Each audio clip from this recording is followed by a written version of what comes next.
आता lease regularise करण्यासाठी जे जिल्हाधिकाऱ्याला आम्ही अधिकार दिले आहेत त्याचे लीज रेग्युलाइज करण्याकरता ज्या अडचणी होत्या त्या आता पूर्ण झाल्या आहे।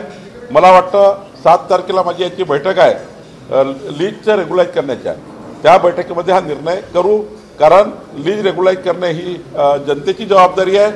जनतेने जर पटापट अर्ज केले तर लीज रेग्युलाइज करू, काही त्याची अडचण नाही आहे, सर्व अडचणी आम्ही सोडवल्या। राजकीय प्रश्न आहे। किशोर पाटील जे आमदार आहेत त्यांनी असा आरोप केला, शिवसेना शिंदे गटाचे आमदार आहेत त्यांनी असा आरोप केला की एकनाथ शिंदे उपमुख्यमंत्री यांनी 1 वर्षात 1 रुपया दिला नाही आणि काही निधी मिळत नाही असं शिंदे गटाचे सत्ताधारी आमदार विचार केले। याला धरून जर पाचही आमदारांनी जळगावचा विचार केला तर अध्यक्ष हा शिवसेनेच्या बसू शकतो। भाजपचे काही बंडखोर लोक आहेत त्याच्यावर त्यांना शबासकी निधी मिळत नाही करावी उत्तर प्रकारची टीका त्यांनी केली। यावर्षी हा निर्णय झाला आहे समन्वय समितीमध्ये तिन्ही पक्षाच्या की ज्या ठिकाणी मागच्या वर्षी ज्या आमदारांना जे जुने आमदार आहेत जे रिपीट झाले आहेत त्यांना मागच्या वर्षी जो नगरविकास ग्रामविकासकडनं पैसा दिला आहे त्यांना यावर्षी त्यांचे प्रस्ताव न घेता जुन्या प्रस्तावाला निधी दिला आहे। जे जुने प्रस्ताव आमच्या जे आपले पूर्व आमदार होते त्यांना दिलेले आहेत, त्यांना नवीन कामं घेण्यापेक्षा जुने काम पूर्ण करायचे असं सांगितलेलं आहे। नवीन आमदार जे निवडून आले आहेत त्यांना यावर्षी निधी दिला आहे आणि जुन्या आमदारांना जुन्या कामावर पैसे त्या ठिकाणी सरकारने दिलेले आहेत। असा निर्णय आमच्या सरकारमध्ये झाला की जुन्या आमदारांनी आपल्या जुन्या प्रकल्पावर खर्च करून ते काम पूर्ण करायचे, नवीन जे आमदार आहेत त्यांना नवीन निधी द्यायचा। उद्धव ठाकरेंनी एका मंदिरात जाऊन देवाला घराणा घातलेला आहे का मुंबईचा महापौर यंदाचा जो आहे तो शिवसेनेचा होता, 2012 मध्ये जाऊन त्यांनी त्याच मंदिरात घातलं, त्या सुनील प्रभू हे महापौर झाले। असं आहे, परमेश्वराला घराणं सांगणे, परमेश्वरासमोर नतमस्तक होऊन विजयाकरता संकल्प करणे हे ठीकच आहे, पण निवडून आल्यावर मात्र देवालाही विसरणे आणि जनतेलाही विसरणे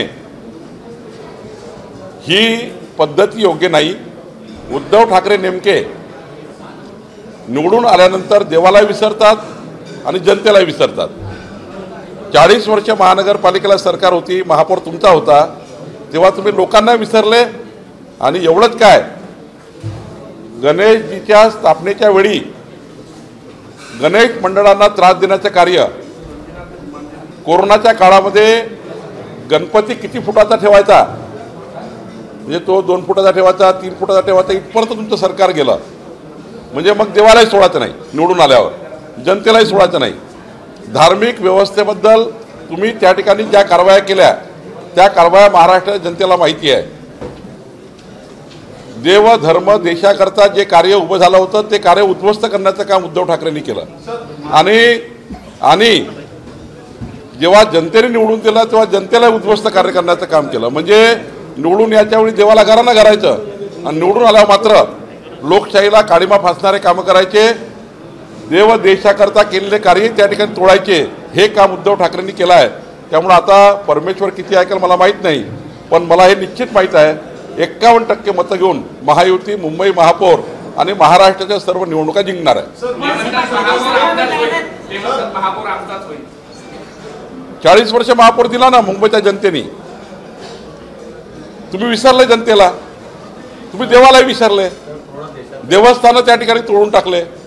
त्यामुळं मला या ठिकाणी विस्तृत मांडता येईल उद्धव ठाकरेंचे कारनामे, देव देशाच्या कार्याकरता विरोधात केलेले कामं, किती किती मंदिरं तोडले, काय काय त्या ठिकाणी निर्णय घेतले, त्या ठिकाणी साधू संतांवर कसे कसे अन्याय झाले हेही मांडता येईल।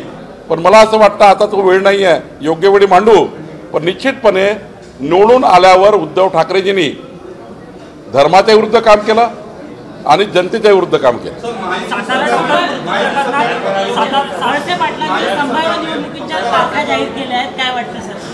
असा अंदाज केला असेल, आपण सांगतो की बाबा ज्याप्रमाणे प्रक्रिया चालू आहे निवडणूक आयोगाची, प्रभाग रचना आली, आरक्षण झाले, मतदार याद्या आल्या, त्याहून असं वाटतं की निवडणुका यावेळी होतील, तसे वळसे पाटील बोलले असतील। त्यामुळे एवढं त्याला काही हे नाही, निवडणूक आयोग आपला तारखा घोषित करतील, वळसे पाटील जे बोलले असतील ते अंदाजावर बोलले असतील की प्रभाग रचना झाली आहे, मतदार यादी आली आहे, आता निवडणुका इथपर्यंत लागू शकतात. त्यामुळे मला वाटतं याच्यामध्ये अंदाज बांधला असेल. निवडणूक आयोगाचा तारखे घोषित करण्याचा अधिकार निवडणूक आयोगाला आहे.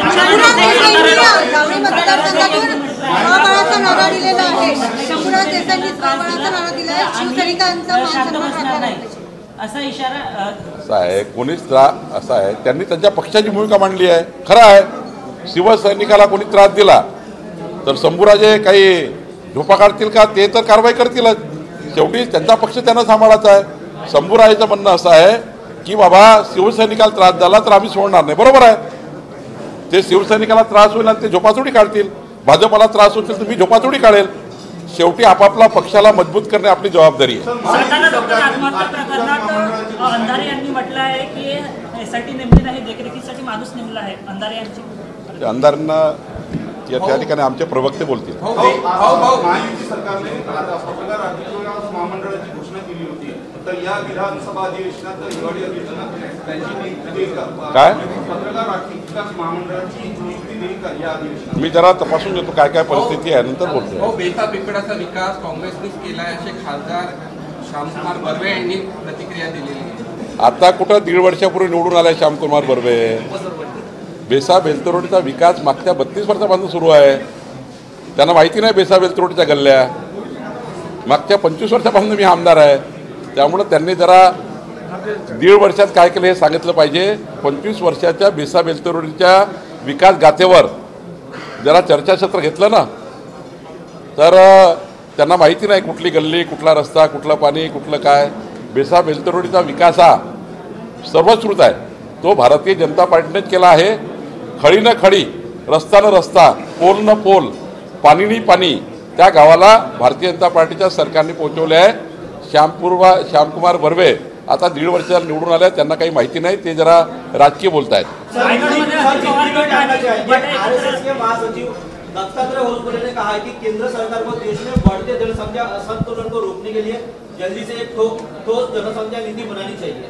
भाई जो बोला है मुझे देखना पड़ेगा क्या बोला है. ऐसी वक्त के ऊपर बात नहीं हो सकती है. रायगडमध्ये अजित पवार गट आणि उभाटा एकत्र लढण्याची शक्यता वर्तवते. तर रायगडमधले कार्यकर्ते बोलतील. शेवटचा प्रश्न असा आहे, नोट चोरी थांबली मग वोट चोरी करताय. नोट चोरी थांबली म्हणून वोट चोरीचा मुद्दा समोर केला असं मी फडणवीस कालच बोललो याच्यावर. आणि काल मोर्चा झाला. मी मोर्चावर कालच बोललो आहे. या